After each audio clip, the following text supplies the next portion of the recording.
Here first. Oh yeah, yes. As a matter of fact, if somebody can have a mic that would go, give it.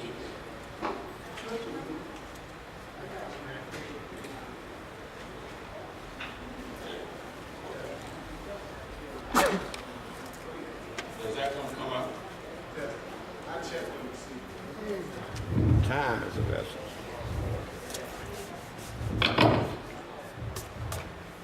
Okay.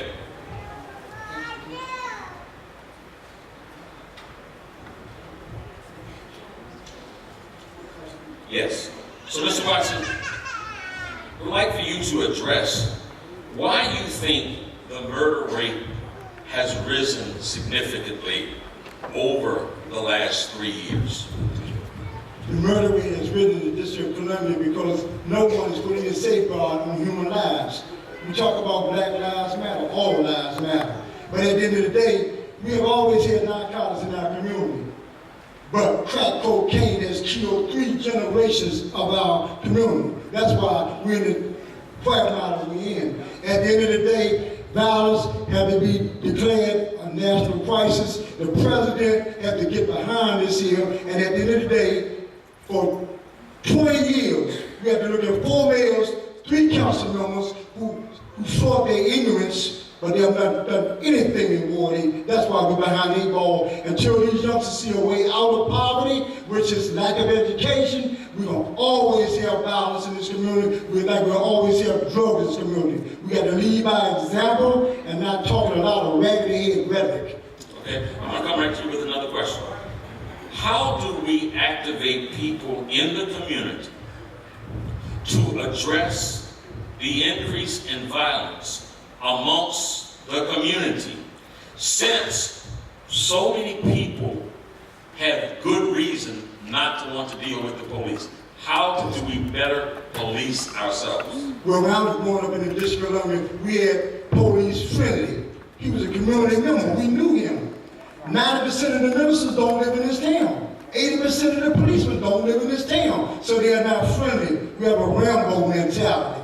At the end of the day, we have to, they talk about it takes a village to raise a child. It also takes substance and money also. We have to take the criminal justice system out of the parenting business. My mother and father would have got the death penalty if you go by the laws of the day. If you feed your child, you should be able to discipline your child. That's the bottom line. Until we come together as a community, we have to also understand the fact that grandparents are raising these children. So therefore, we have to put the resources in the grandparents' earn, and these churches got to get out of the 501c3 business and start saving souls in this community. That's their job. I've heard of many brothers way before Trayon was born in this society.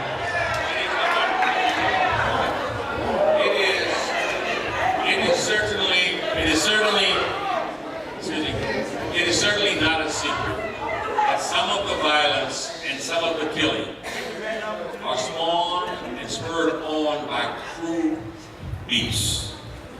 I don't think that's the issue. Well, I'm going to ask you a question. How would you address the many cruel beasts that exist in Ward 8? I think we have to define the cruel. When we talk about cruel beasts, we talk about Ron Logan, those sort of brothers, concerned men. They are the ones addressing a lot of the issues. The issues is not beef on beef, crew on crew. We have to understand a lot of these people in this community come from other cities. They moving the product, they moving the guns, they saying what's going to be done, and that's where we find ourselves short. Violence is not being dictated by this community. You just said 82% of women, female in households. So therefore, we have to get involved. Men have to stand up and be men. We have to make people accountable, and we have to deal with it. But even more important than that, we have to set up some type of recruitment whereby police academy, like they talk about fire academy, they need to train these youngsters in elementary school the value of respecting people in terms of public safety areas. That's the only way we can deal with this. Okay, thank you.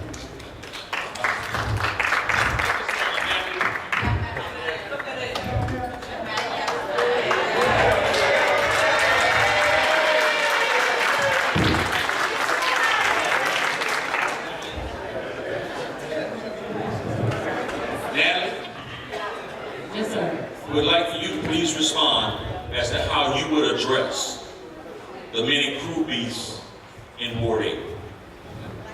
How you would address it in a way to stem the tide of increasing violence right here in the community.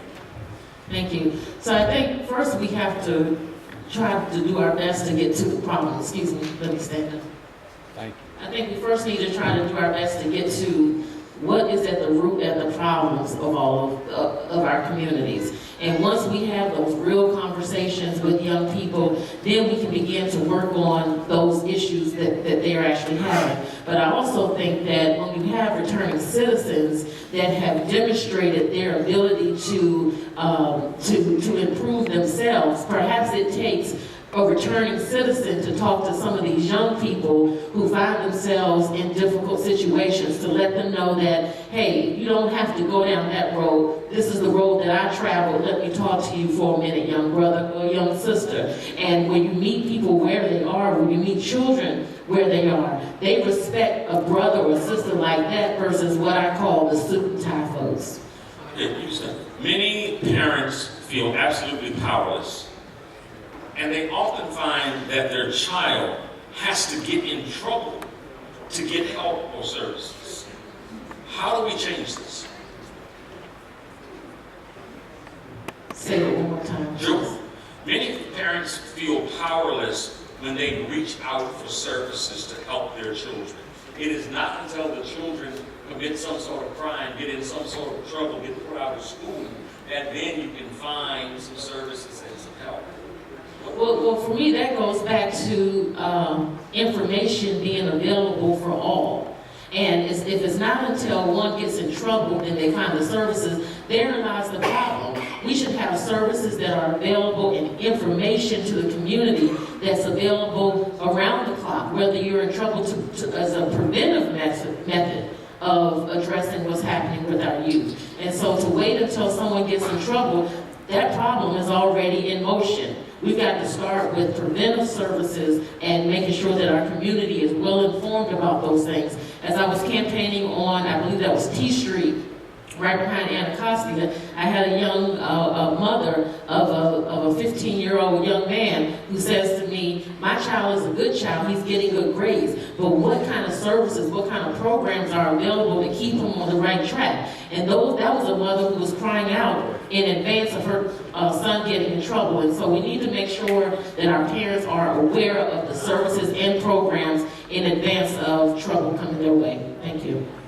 This next question makes me editorialize, and that editorializing would be that men who beat on women need to have, I'm in church, so I'm not going to say what I really want to say, but they need to be beat down and take their hands off of women.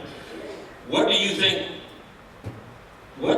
the rise of domestic violence is coming from? And what would you offer as a city council member to try to stem that tide?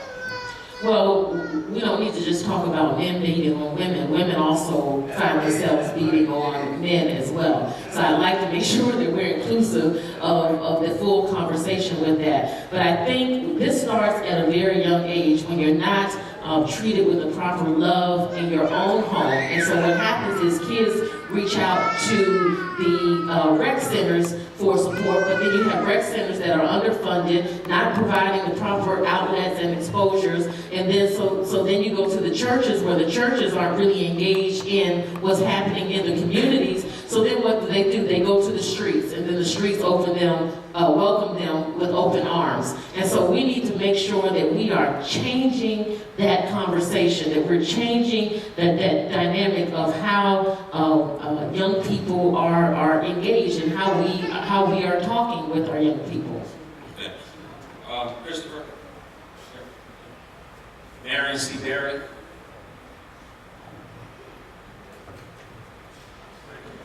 No, I want to start here. There was a debate started by Mr. Watson, who actually took exception with the question of that is crude beasts that are causing some of the most horrific violence, some of the killings. So I ask you, how would you address the beefs amongst the crews, if in fact you think that the beef amongst the crews is what is spawning some of the violence and the killing in Wooded? First, I would look at it like, what is a crew? It's a group of young men, young women that unify with each other for a common cause, whether it be protection, whether it be power, whether it be a common goal. So, crew isn't always a bad thing, it's just what activities are they into. You have a lot of young people out here that are misguided, don't have direction from their elders. So what we need to do is first identify the leaders of these crews. Who's the ones calling the shots? You talk to them first, they can delegate down to the younger ones. And then what you do is find activities. Once they're already in the unit, they're already in the group. So what you do is identify activities for them. Would they be a bad crew? If it was 5 or 6 guys helping older women with their groceries or cutting their grass, or playing basketball against each other, we just need to first identify activities, because these young people are already united amongst each other. It's just what the options that they have to exercise their energy. Okay, our girls have just as many challenges as boys, if not more. However, girls of color have less programming than boys. What can we do about that? People of color, period, have less programming than anyone else, but for females, I think it's one, we need to realize that, these are our mothers, our sisters, these are the ones that give birth to our children. So as real men, it's on us to protect them, to guide them in the right direction. But I also think that it's just to identify that by being less men out here now, a lot of women, like I said before, are being placed in positions where they're having to do things that aren't normally in what a woman should have to do. So we need to identify women that have had exceptional lives or exceptional experiences in lives and connect them with these misguided young girls so they can show them that there is a way out. Because a lot of times the women are victimized, they're alone, and a lot of times they feel hopeless. So it's on them to show them that there is a way out and that they can get up and that there is somebody that understands their problems and their issues and that they do have an ear and people that can talk to and understand instead of holding it inside. The most stressful and traumatic experience is that, of the human experience, is that of having not just losing a loved one, but losing a loved one to a violent death. The murder rate has gone up now 3 years consecutively here. Why do you think that is, and how do we change that? One, it not just in the family or the person that experienced the loss, but it translates throughout the whole community.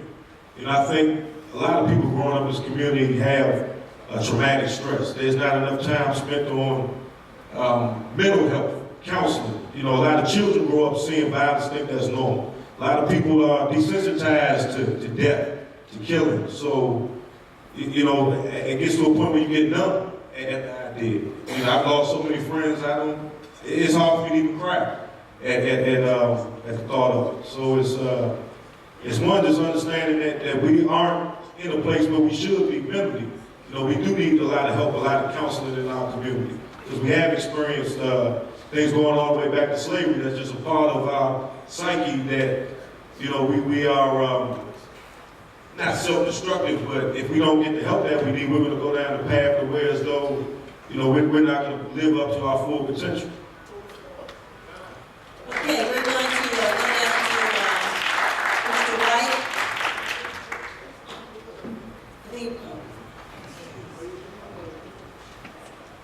I would ask the candidates if you don't mind to stand so that folks in the back can hear and see.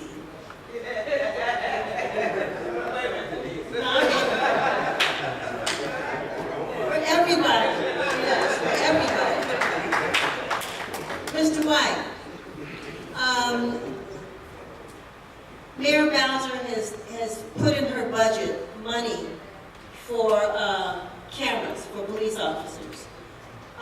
Do you believe that those videos, once they receive the cameras, do you believe those videos should be made public? Absolutely. I think that we're taxpayers, and I'm of the belief that police work for work for us. And it seems like it's a backwards culture. You know, they come to the community. Most of them don't live here. Most of them don't worship here, don't buy stuff here. But they're doing things in our community we don't approve of. Like we have a young man, Raphael Briscoe, that shot up the street on Elvis Road, 2011. Most people never heard of it.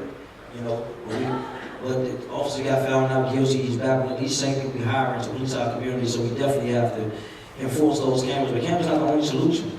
Concerned citizens have to start stepping up and saying something about what's going on in the community. So if not, then we'll be tolerating the same foolishness over and over again by the police and by ourselves. In the news the last couple of days, there's been a story about a family in Maryland that allows its, 6, I think, and 12-year-old to venture out. 10-year-old. 6 and 10-year-old to venture out on its own. In the district, the law says that anyone, I believe, under the age of 12 should not be left home alone. Of course, many of us were left home alone under the age of 12. But do you believe there's any benefit in the district to enforcing this law? I think it's a great benefit. What I see as a young man in the community at nighttime, I see kids just running loose in the community. And I also want to go back to one point that was asked in a previous question. DC doesn't put their mouth where their money is. You know, they talk about activities for the youth and violence, but we're closing Boys and Girls Club. 11 Boys and Girls Club closed, Blue Boys and Girls Club closed, or Heart, Malcolm X. And so we're talking about all these things you want to do constructively for the kids.